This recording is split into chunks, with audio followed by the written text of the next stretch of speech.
Como caracteriza a los gobiernos reaccionarios y liberales, el apuntalamiento de su política siempre se direcciona contra los sectores populares de la Argentina, contra los sectores más humildes. Uno podría ver esto a lo largo del proceso histórico de la Argentina en torno a lo que es el Estado preperonista, pero también durante la dictadura cívico-militar y en la década de los 90, ¿no? Donde se crea el imaginario que son los más humildes quienes de alguna manera contribuyen a esta idea de empobrecimiento permanente de la Argentina, ¿no? Y esta idea se diluye cuando uno comprueba la atracción y la fuerza que van teniendo algunos sectores para poder dinamizar también la economía argentina, aún en tiempos de crisis.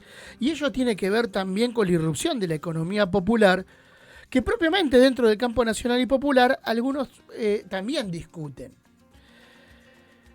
Hoy el gobierno no es casual que apunte contra los movimientos sociales, contra los sectores humildes, tratando de romper esos lazos comunitarios y solidarios que se van gestando en los barrios cuando hay momentos de crisis y que empiezan a crecer de manera determinante.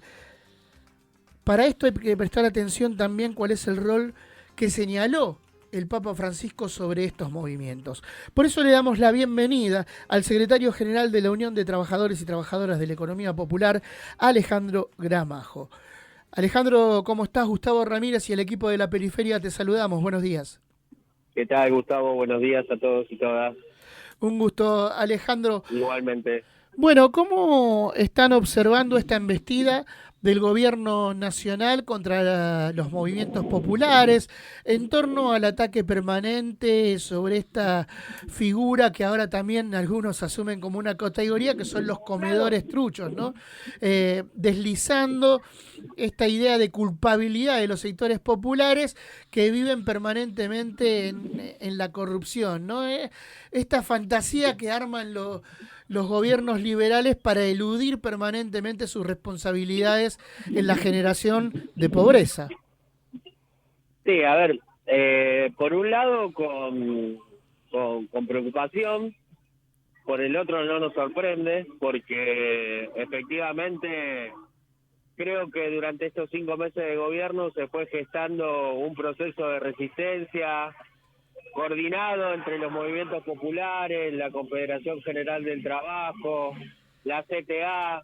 Creo que ha crecido un espíritu de solidaridad entre las luchas de los diferentes sectores que se ven afectados por la política económica criminal del gobierno, y por lo tanto no hay sorpresa en el intento de diezmar, de dividir, de romper, de tratar de generar desmovilización, porque este gobierno desde el inicio, allá por el 10 de diciembre, ha mostrado sus cartas, y sus cartas han quedado claras que son un modelo económico de vaciamiento, de empobrecimiento, y que ese modelo económico no cierra sin represión y sin persecución a los luchadores populares. Por lo tanto, en primer lugar, no nos sorprende, porque desde el inicio de este gobierno los movimientos populares con el conjunto de los trabajadores hemos encabezado el proceso de pelea y de resistencia.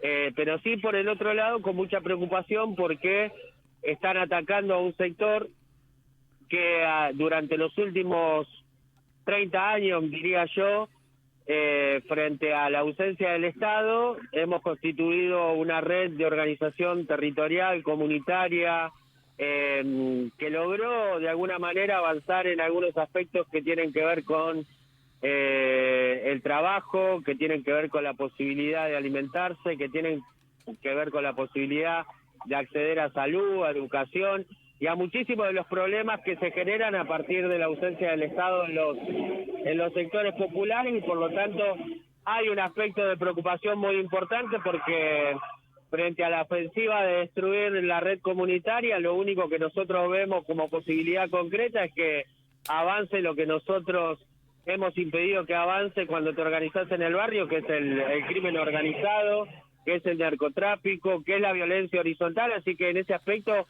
con mucha preocupación, porque cuando vos no le das salida a la sociedad porque decidís el camino del no diálogo, ni con los movimientos populares, ni con los trabajadores formales, con ningún sector.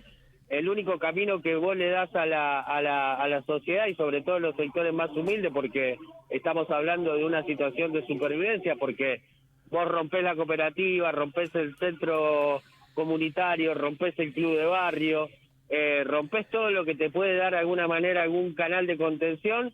Lo único que te queda es buscarla por tu cuenta, digamos, ¿no? Porque vos no vas a permitir bajo ningún punto de vista ver cómo se muere de hambre o tu viejito que lo tenés postrado en una cama, o ver a tus pibes que se están muriendo de hambre porque no pueden comer ni siquiera una vez al día. Creo que eso es preocupante, alarmante, y que creo que es riesgoso incluso para la gobernabilidad del país. Alejandro, buen día. Daniel Capa, ¿cómo estás? ¿Qué tal? Buen día. Un gusto saludarte. ¿Qué es lo que pide el habitante del barrio popular a los dirigentes sociales? ¿Qué es lo que están pidiendo en las reuniones que hacen, en los encuentros, en el pasillo, en la esquina, en el comedor? ¿Cuál es la demanda a los dirigentes, a los referentes? Bueno, nosotros, tenemos un ejercicio de asamblea permanente con los compañeros y compañeras, porque es el mecanismo que nosotros tenemos para resolver cada una de las acciones que vamos impulsando, en este caso desde la Unión de Trabajadores y Trabajadoras de la Economía Popular, y por eso también hemos ido intensificando nuestro plan de lucha, porque es una demanda permanente de los compañeros y compañeras, porque si durante estos meses se ha construido, y más, porque en el gobierno anterior también se ha construido una campaña de estigmatización sobre políticas que resolvieron o permitieron resolver algunos de los problemas que se viven en los barrios populares. Nosotros tomamos como 3 ejemplos de decisiones que ha tomado el gobierno que tienen que ver con ajustar, y que eso implica cagarle la vida a millones de personas. Lo primero que hizo fue una campaña de persecución y de estigmatización sobre un programa o una política que nosotros la conquistamos con una ley, que es la Ley de Barrios Populares, que se votó en la época de Macri, que se votó por amplia mayoría en el Congreso de la Nación.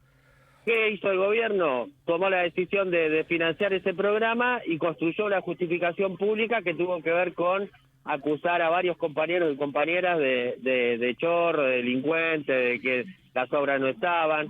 Lo mismo hizo con el Potenciar Trabajo.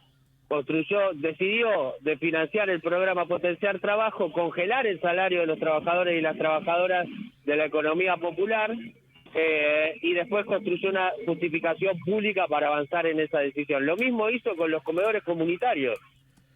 Tomó la decisión de desfinanciar la política alimentaria, y avanzó en una campaña pública de persecución y de estigmatización para justificar esa decisión.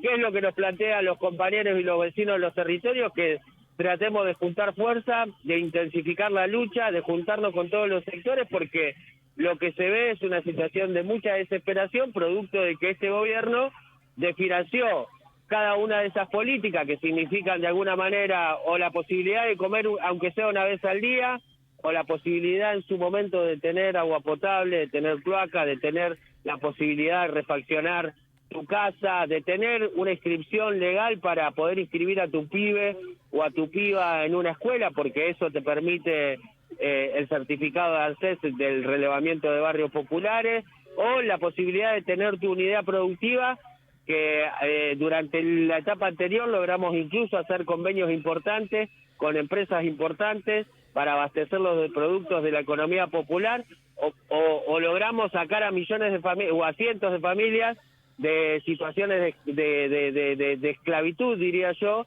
como por ejemplo en el rubro textil o en la rama textil, que logramos avanzar en la creación de muchísimos pueblos textiles que permitieron a muchísimas mujeres, sobre todo, tener la posibilidad de blanquearse, salir de coser de manera esclava en su casa y sacar su tallercito que antes estaba en su comedor, en un ranchito, ponerlo en un polo textil. Bueno, todo eso hace que la situación sea grave, y sobre todo porque también el proceso inflacionario que empujó el mismo gobierno, el proceso tarifazo que empujó el gobierno, que ataca al gas, que ataca a la luz, que ataca al transporte público, hace que la situación en el territorio sea casi invivible. Frente a esto, y para finalizar, Alejandro, efectivamente hay que reorganizar al movimiento nacional. Ahora, sectores como el movimiento obrero y los movimientos sociales, que son preponderantes en los momentos de crisis y sobre todo para articular la resistencia contra la avanzada liberal en la Argentina, van a tener que adquirir también un protagonismo relevante en la conformación de un programa. ¿Crees que están dadas las condiciones para que esto sea así, para que el movimiento obrero en su conjunto, que incluye efectivamente a los trabajadores y trabajadoras de la economía popular, puedan ser parte activa y estar en las mesas de decisiones de la próxima estructura que se pueda rearmar? Sí, yo creo que pasa por dos aspectos. El principal es, hoy tenemos que discutir sobre los problemas de la sociedad. No podemos estar discutiendo sobre los problemas de la dirigencia política, ni siquiera de la dirigencia social y sindical, porque acá el que está sufriendo el ajuste salvaje de este gobierno es el pueblo en su conjunto, y por lo tanto tenemos que poner como prioridad la defensa absoluta de todos los sectores de la sociedad, y para eso tenemos que construir la mayor unidad posible con todos los sectores, independientemente de las diferencias, de los matices que se puedan llegar a tener. Acá no sobra nadie a la hora de construir la resistencia a este modelo criminal. Y en segundo aspecto, creo que sí, creo que la reconstrucción del movimiento nacional, incluso a la hora de pensar cómo resolver los problemas concretos que no pudimos resolver durante los últimos gobiernos populares, porque no podemos dejar de reconocer que el último gobierno, que fue un gobierno de carácter peronista, de carácter popular, terminó el gobierno con casi el 42% de pobreza, y por lo tanto tiene que haber una revisión autocrítica, no para buscar responsables en términos individuales, sino para atacar las causas de por qué no pudimos resolver los problemas estructurales de nuestro país, y por lo menos para nosotros no se puede hacer sin recostarse sobre los diferentes sectores de la sociedad que tienen representación legítima, o tenemos representación legítima sobre diferentes sectores, porque nadie mejor para resolver los problemas que aquel que vive en el problema, que conoce el problema de fondo, y nadie mejor para resolver el problema de los trabajadores que los trabajadores, nadie mejor para resolver los problemas de los barrios humildes que aquellos que hace 30 años estamos metidos de lleno en los problemas de nuestro pueblo, sufriendo el dolor ajeno como propio, para tratar de planificar cómo resolver los problemas estructurales que se viven en los barrios populares, en la economía popular.